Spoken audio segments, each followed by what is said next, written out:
Bienvenidos al canal de David Roll Política, Viajes y Libros para Extraterrestres. ¿Qué es lo que colecciona alguien que está obsesionado con el mundo? Primero que todo, colecciona libros. Libros sobre el mundo.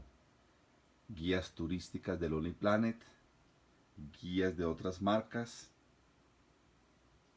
guías específicas sobre regiones y libros que hablan de países y de viajes. Pero esta obsesión por el mundo también lleva a otras colecciones. Los viajeros por el mundo quieren coleccionar además souvenirs y a veces se vuelve una colección difícil de manejar. Pero sobre todo los que están coleccionando el mundo, lo que quieren es coleccionar países. Algunos apuntan con unas plastilinas los países que ya han visto, pero también después de un tiempo es mejor apuntar los países que faltan o los países como está aquí en azul, que siendo grandes vale la pena volver,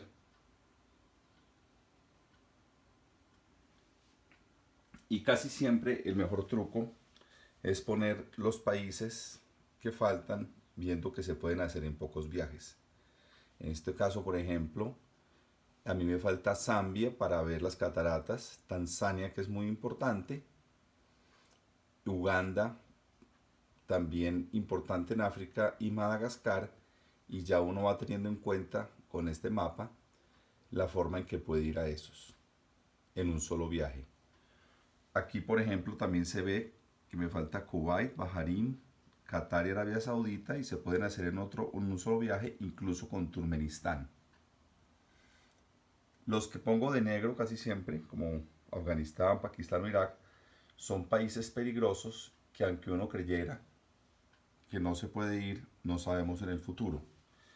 Y países como Filipinas, también en azul, porque me falta el sur, Indonesia, porque son muchas islas, y Papúa Nueva Guinea, por no conocerlo, y Australia, porque merece uno o dos viajes más. Igual que aunque uno haya ido a Rusia varias veces, pues tiene que tener en cuenta eh, que es demasiado grande y que por lo menos Siberia merece otro viaje. Así pues, coleccionar viajes supone muchas cosas. Supone coleccionar el mundo caminándolo, coleccionar libros, coleccionar souvenirs, coleccionar con plastilina países recorridos o no recorridos, y también coleccionar aviones. Este es la colección de los aviones.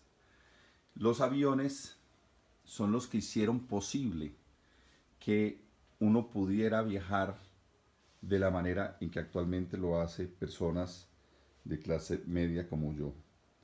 En 1929, mi abuelo, después de ahorrar toda la vida, se fue y recorrió Europa y Oriente Próximo y algo de África en el libro del que les he hablado. Pero en esa época él se tuvo que ir en barco. De hecho, los viajes en barco duraban semanas, y antes de él, por allá por 1700, prácticamente medio año para ir de una parte del mundo a otra. ¿Cuál es la magia para que un profesor pudiera viajar en 1929? El hecho de que los barcos habían vuelto parte de la revolución industrial, el transporte también. Y así lo pudo hacer mi abuelo en 1929.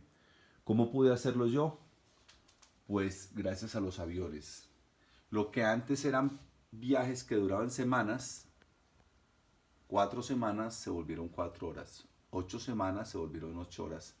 Y esto de la aviación hizo posible que pudiéramos entonces recorrer el mundo. Los que coleccionamos aviones en nuestra mente, también los coleccionamos en juguetes. Cada uno de estos aviones nos trae recuerdos. Por supuesto, ahora que están en crisis las aerolíneas, es más nostálgico el recuerdo, porque desde muy niños viajábamos por Avianca, pero también los que vamos mucho a Brasil recordamos cómo esos viajes de Varig nos llevaron, nos trajeron por tantos lugares de ese inmenso Brasil al que le dedicamos un video.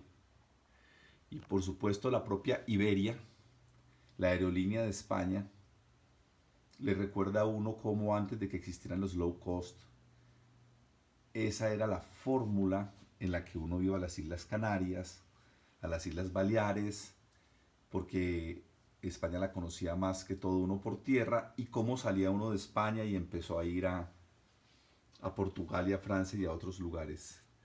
Hay unas aerolíneas bien curiosas, como las líneas Air Europa.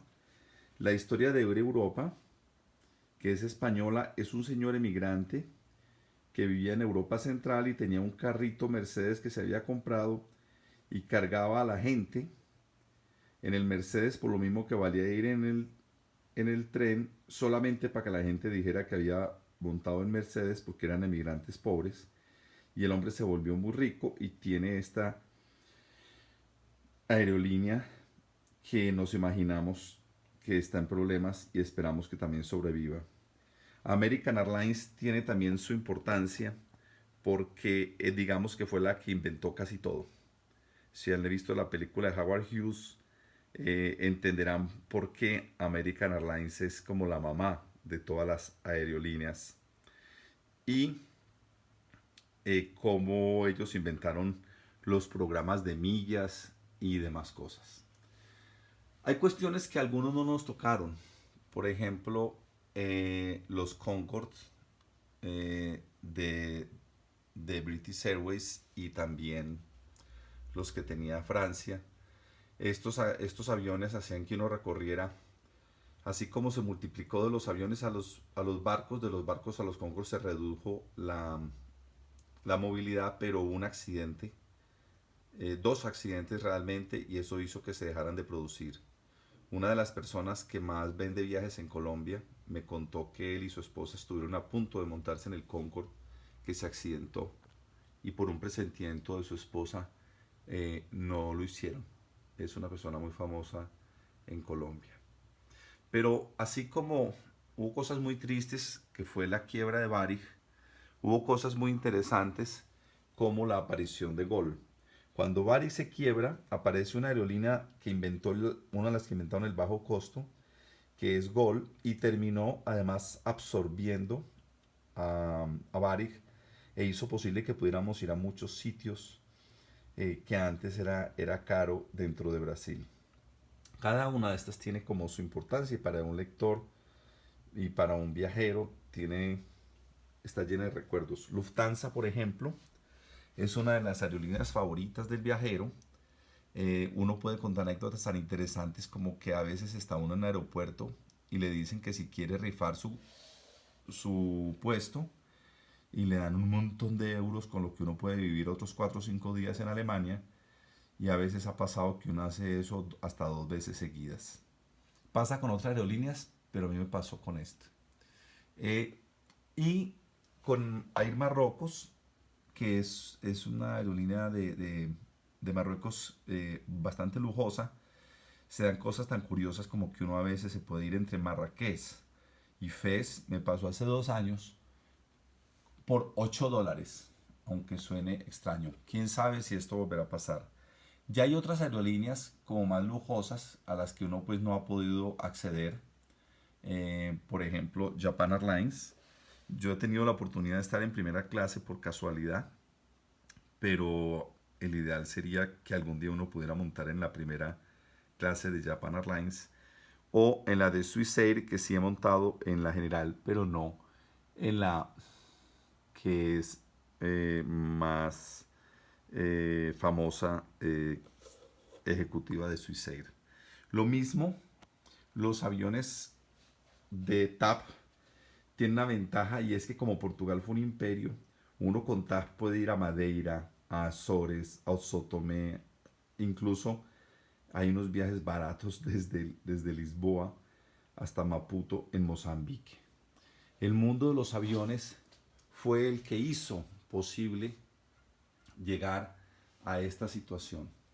Los más conocidos hoy en día son LAN, que finalmente se volvió, se asoció y ahora es LATAM, y es la que nos hizo posible viajar en una época en que era tan difícil viajar a Sudamérica. Uno podía irse a Chile, y en Chile uno se encontraba, porque en principio fue LAN Chile, después fue LAN Perú, uno se encontraba con gente que ni sabía ponerse los cinturones, porque era una cosa totalmente novedosa para ellos.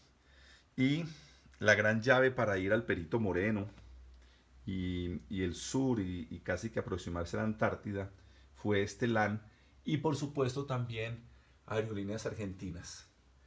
En otro video veremos estos aviones ya fuera de sus cajas. Como buen coleccionista de alguna obsesión, uno compra dos colecciones, una para tener empacada y otra para tener por fuera.